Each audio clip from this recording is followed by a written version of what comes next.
నమస్కారం అండి. నేను డాక్టర్ మోవా శ్రీనివాస్ మాట్లాడుతున్నాను. మనం షుగర్ గురించి చాలా వీడియోస్ చేశాము. సో, షుగర్ వచ్చే ముందు ఇప్పుడు మామూలుగా అందరూ అడిగే క్వెషన్ ఏంటంటే, షుగర్ రాకుండా మనం ఆపగలమా? షుగర్ రాకుండా ఆపగలిగే స్టేజ్ పేరు దాన్ని ప్రీ డయాబెటీస్ అంటారు. అంటే షుగర్ లేదు, కానీ షుగర్ వచ్చే లక్షణాలు కనిపిస్తున్నాయి. అంటే ఏ స్టేజ్లో మనం షుగర్ని ఆపగలము అనే దాని గురించి మనం ఇప్పుడు మాట్లాడదాం. సో దాన్ని ఏమంటారంటే ప్రీ డయాబెటీస్ అంటారంటే షుగర్ వచ్చే ముందు స్టేజ్ అనమాట అది. సో షుగర్ అనేది సడన్గా ఎవరికి రాదు, దానికి కొంత టైం ఇస్తుంది మనకి. ఆ షుగర్ అనేది మెల్లగా పెరిగేటటువంటి జబ్బు కాబట్టి అది మనకి చాలా టైం ఇస్తుంది మనల్ని మనం కరెక్ట్ చేసుకోవడానికి, ఈ జబ్బు రివర్స్ చేసుకోవడానికి. ఎందువల్లంటే ఇదంతా ఒక లైఫ్ స్టైల్ ప్రాబ్లం అంటారు, మెటబాలిక్ ప్రాబ్లం అంటారు. అంటే మన ఆచార వ్యవహారాలు సరిగ్గా లేనందువల్ల వచ్చేటటువంటి జబ్బులు ఇవి.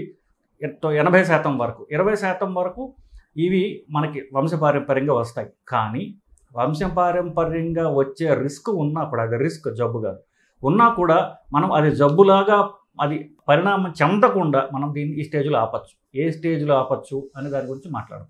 ముఖ్యంగా చాలామందికి ఎక్కువ బరువు ఉండడం వల్ల షుగర్ వస్తుందని మీకు తెలిసిందే. సో వీళ్ళల్లో తక్కువ వయసులోనే ఈ లక్షణాలు కనిపించవచ్చు.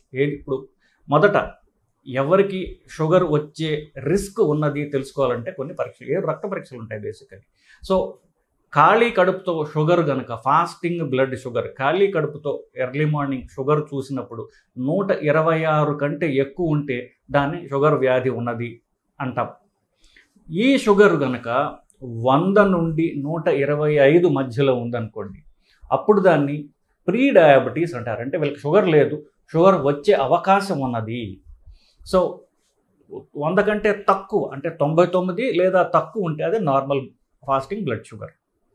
సో 100 కంటే తక్కువ ఉంటే కనుక నార్మల్, 100 నుండి 125 వరకు ఉంటే అది ప్రీ డయాబెటీస్, షుగర్ లేదు, షుగర్ వచ్చే అవకాశం ఉన్నది వీళ్ళకి. 126 నెంబర్ కంటే ఎక్కువ ఉన్నట్లయితే వీళ్ళకి ఫాస్టింగ్ షుగర్, 126 కంటే ఎక్కువ ఉన్నట్లయితే వీళ్ళకి షుగర్ వ్యాధి ఉన్నట్టే డయాగ్నోసిస్ మనం అనుకోవాలి. చాలామంది ఇది ప్రధానంగా ఎలా చూస్తారు అంటే ఫాస్టింగ్ బ్లడ్ షుగర్ ద్వారా ఈ ప్రాబ్లం మనం డయాగ్నోసిస్ చేయొచ్చు. రెండవ టెస్ట్ ఏంటంటే యావరేజ్, 2 నెలల యావరేజ్. అంటే ఏమిటి? ఇది ఒక్కొక్కసారి ఏమవుతుంది, మనం ఎక్కువ తింటాం, ఒకసారి తక్కువ తింటాం. సో ఇదంతా ఇప్పుడు నిన్న మనం తక్కువ తినొచ్చు, 2 వారం రోజుల క్రితం మనకి షుగర్ ఉండొచ్చు, 2-3 రోజుల కింద మనం షుగర్ అన్నం తినకపోతే షుగర్ తక్కువ ఉండి ఇప్పుడు తక్కువ చూపించవచ్చు. అందువల్ల కొంతమంది ఏం చేస్తారంటే యావరేజ్ 2 నెలల యావరేజ్ తీస్తారు. ఆ 2 నెలల యావరేజ్ పేరు ఏంటంటే గ్లైకో హిమోగ్లోబిన్, HbA1c అంటారు, గ్లైకో హిమోగ్లోబిన్ అంటారు. ఏం లేదు, మామూలు రక్తంలో ఉన్నటువంటి ఎర్ర పిగ్మెంట్ ఏదైతే ఉందో దానిలో షుగర్ అంటుకుంటుంది అనమాట. ఎక్కువ కాలం ఉందనుకోండి, ఎక్కువ మోతాదులో ఎర్ర కణాలకి షుగర్ అంటుకుంటుంది. సో ఆ ఎర్ర కణం ఉన్నంతసేపు దానిలో షుగర్ యాడ్ అవుతూ ఉంటుంది, రక్తంలో ఉంటుంది కాబట్టి. సో దీన్ని మనం ఎంత ఉందో మెజర్ చేస్తాం. గ్లైకో HB అంటారు, దాన్ని గ్లైకో హిమోగ్లోబిన్ అంటారు.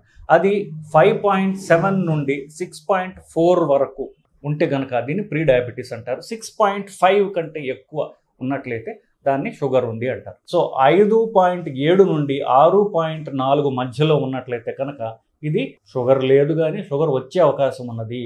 6.5% కంటే ఎక్కువ ఉన్నట్లయితే షుగర్ ఉన్నది అని చెప్తాం. కానీ నేను చెప్పినట్టుగా బెటర్ పరీక్ష ఏంటంటే దీనికి నిన్న మొన్న ఫాస్టింగ్ బ్లడ్ షుగర్ ఎట్లా ఉందో అది చూసుకోవడానికి ముఖ్యం. అది నేను చెప్పినట్టుగా 100 నుండి 125 వరకు. సో పరీక్ష ఎప్పుడు చేయించుకోవాలి? ఏమి రోగ లక్షణాలు మీకు కనిపిస్తే మీరు పరీక్ష చేయించుకోవాలి. యూజువల్గా నేను చెప్పినట్టుగా వీళ్ళకి వెయిట్ ఎక్కువ ఉంటుంది, లీన్ డయాబెటిక్స్ అంటే తక్కువ బరువులో ఉన్నటువంటి షుగర్ ఉన్న వాళ్ళు కూడా ఉంటారు. సో వీళ్ళలో ముఖ్యంగా చూసేది ఏంటంటే మీకు మూత్రం ఎక్కువ వస్తుంది, ఎస్పెషల్లీ రాత్రిపూట్ల మూత్రానికి లేవాల్సిన అవసరం ఎక్కువ పడుతుంది. అంతకుముందు ఒకసారి లేకపోతే 2 సార్లు అలవాటు ఉన్నవాళ్ళు ఇప్పుడు 4-5 సార్లు లేవాల్సి వస్తుంది. అసలు రాత్రి లేవాల్సిన అవసరమే లేని వాళ్ళు ఇప్పుడు 1-2 సార్లు లేవాల్సి వస్తుంది. బేసికలీ ఎక్కువ మూత్రం పోవాల్సినటువంటి అవసరం వస్తుంది అనేటటువంటిది ఒకటి. రెండవ సైన్ ఏంటంటే, రెండవ లక్షణం ఏంటంటే నిస్సత్వ, బలహీనత, ఏ పని చేయడానికి బలం సరిపోవట్లేదు, వీక్నెస్గా ఉంటుంది. అంటే ఫిజికల్గా పని చేయడానికి మీకు వీక్నెస్ అనిపిస్తుంది. మగవాళ్ళల్లో పురుషాంగం పైన ఇన్ఫెక్షన్లు రావడం, సో ముందు ఫోర్ స్కిన్ అంటారు, దాని కింద కానివ్వండి, సో ఎక్కువ ఇన్ఫెక్షన్లు రావడం, తెల్ల పొరలాగా వచ్చి కొంచెం మంటలాగా అనిపించడం.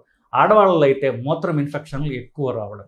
యూరినరీ ఇన్ఫెక్షన్లు ఎక్కువ రావడం. సో బేసికలీ షుగర్ మూత్రం ద్వారా పోతూ ఉంటే ఆ షుగర్ వల్ల ఇన్ఫెక్షన్లు వస్తాయి అనడానికి ఇది ఫస్ట్ అక్కడ వస్తాయన్నమాట. సో మాటికి పురుషాంగం పైన ఇన్ఫెక్షన్లు రావడం, ఆడవాళ్ళల్లో మూత్రం ఇన్ఫెక్షన్లు రావడం, యూరిన్ ఫ్రీక్వెన్సీ పెరగడం, తర్వాత ఎక్కువ వీక్నెస్ అనిపించడం, ఇవి కామన్ సిమ్టమ్స్. అన్కామన్ ఉన్నాయనుకోండి, బట్ ఇవి కామన్గా అందరికీ జరుగుతుంది. ఇవి గుర్తుపెట్టుకుంటే మనకి సరిపోతుంది. సో దానికి రోగ లక్షణాలు చెప్పాను. ఇప్పుడు ఈ లక్షణాలు ఉన్నప్పుడు ఫాస్టింగ్ పరీక్ష చేసుకున్న షుగర్ పరీక్ష చేసినప్పుడు అది ఎంత ఉండాలో కూడా మీకు చెప్పాను. నెక్స్ట్ ఇట్లా డయాగ్నోజ్ అయిందనుకోండి, వీళ్ళకి యూజువల్గా 5 సంవత్సరాల లోపల వీళ్ళు ఇప్పుడు ఏమీ చేయకపోతే కనుక వీళ్ళకి షుగర్ కింద ఫ్రాంక్ షుగర్ వ్యాధి వచ్చే అవకాశం 5 సంవత్సరాల్లో అధికంగా ఉంటుంది వీళ్ళకి. సో టైం 5 సంవత్సరాల లోపల మనం చాలా టైం ఉంది. 5 సంవత్సరాలు అంటే మన ఆచార వ్యవహారాలు, మన తిండి బేసికలీ కరెక్ట్ చేసుకోవటం, రెగ్యులర్గా ఎక్సర్సైజ్ అలవాటు చేసుకోవటం, ఈ రెండే, అంతకంటే ఏం లేదు. తిండిలో అన్నం కార్బోహైడ్రేట్స్ మానేయటం. కార్బోహైడ్రేట్స్ 4 రకాలు. ముఖ్యంగా మనకి అన్నం తినడం, అంటే పండ్లు లేదా తేనె, చక్కెర వాడేటటువంటి స్వీట్స్, 4వది దుంపలు. ఈ 4 మన యూజువల్ తిండిలో కార్బోహైడ్రేట్ సోర్సెస్. ఈ 4 తీసివేయడం ద్వారా తినే తిండిలో కార్బోహైడ్రేట్స్ తగ్గుతాయి. తగ్గిందనుకోండి మీకు రక్తంలో షుగర్ పెరగదు. సో మనకి షుగర్ వ్యాధిని మనం నివారించుకోవచ్చు. సో తిండిలో మార్పులు చేయడం ఒకటి. సో ఇవి తగ్గించి దీని బదులు మీరేం తినాలి? దీని బదులు ప్రోటీన్ ఉన్నటువంటివి తినచ్చు. ఇంకా చెప్పాలంటే మనం ట్రాన్సిషన్ స్లోగా పోవాలనుకుంటే రైస్ బదులు జొన్నలు, జొన్న రొట్టెలు, రాగులు, రాగి సంగటి, అట్లాగే మీరు సిటీల్లో ఉన్నట్లయితే ఎక్కువగా దొరికేది కీనోవా అంటారు, అది తీసుకోవచ్చు. గోధుమ రవ్వ తీసుకోవచ్చు. గోధుమ పిండి కంటే రవ్వ బెటర్, ఎందుకంటే ఫైబర్ ఎక్కువ ఉంటుంది. ఈ 4 తినడం ద్వారా మీరు మీ షుగర్ని తగ్గించుకుంటారు. డయాబెటీస్ కాకుండా కూడా ఆపుకోగలరు. ఎందువల్ల? ఇప్పుడు డయాబెటీస్ ఉంటే 5 ఏళ్లలో మీకు షుగర్ వచ్చేస్తుంది. షుగర్ వచ్చిన తర్వాత ఇంటర్నేషనల్ డేటా ఏంటంటే చాలామందికి పరీక్ష చేసుకున్నప్పుడు 40% షుగర్ వ్యాధి ఉన్నవాళ్ళు డైరెక్ట్ కాంప్లికేషన్స్తో వస్తారు. అంటే షుగర్ కాంప్లికేషన్స్ ఏమిటి? హార్ట్ అటాక్, పెరాలసిస్ అటాక్, ఇట్లాంటివి. సో హార్ట్ అటాక్ వచ్చిన వాళ్ళలో 40% మందికి అప్పుడే షుగర్ డిటెక్ట్ అవుతుంది. అంతకుముందు షుగర్ ఉన్నట్టు వాళ్ళకి తెలియదు. ఇప్పుడు పరీక్ష చేస్తే షుగర్ ఎక్కువ ఉంటుంది. మీకు షుగర్ ఉందా అంటే మాకు ఎప్పుడు లేదు, అసలు మందులే వాడట్లేదు అంటారు. అంటే సడన్గా అప్పుడు షుగర్ రావడం కాదు, షుగర్ ముందే ఉన్నది వాళ్ళకి, కానీ అన్ఫార్చునేట్లీ వాళ్ళకి అది తెలియదు. సో ముఖ్యంగా ఏంటంటే షుగర్ ఆల్రెడీ వచ్చిన వాళ్ళల్లో 40% మంది కాంప్లికేషన్స్తో రావచ్చు. షుగర్ ఉన్న వాళ్ళకి 5 ఏళ్ల ముందే మనకి డయాబెటీస్ అని ఉంటుంది. అప్పుడు షుగర్ మనం ఆపుకోవచ్చు, నివారించుకోవచ్చు.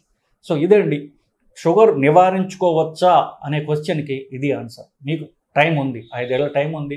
దాంట్లో మీరు మెల్లగా మీ తిండిని మార్చుకోండి, ఎక్సర్సైజ్ అలవాటు చేసుకోండి. ఎక్సర్సైజ్ని మీరు ఎంజాయ్ చేసేట్టు రావాలి. ఎందుకు? ఒక ముద్ద అన్నం ఎక్కువ తిన్నా, 1-2 రోజులు అన్నం తిన్నా కూడా ఎక్సర్సైజ్ చేయడం ద్వారా మన పాపం మనం కడుక్కోవచ్చు. సో ఎక్సర్సైజ్ అనేది ప్రధానమైనటువంటి సొల్యూషన్ కూడా. అది చేయగలిగితే మీకు డయాబెటీస్ కాకుండా నివారించుకోవచ్చు అండి. So hope this knowledge will help you. So మీకు ఈ వీడియో నచ్చినట్లయితే దీన్ని లైక్ చేయండి, మీ ఫ్రెండ్స్తో షేర్ చేయండి. కరెక్ట్ సైంటిఫిక్ ఇన్ఫర్మేషన్ ఇచ్చేటటువంటి ఛానల్ మాదే కాబట్టి దీన్ని ప్రాపగేట్ చేయడానికి మీ సాయం మీరు చేయండి. నమస్కారం.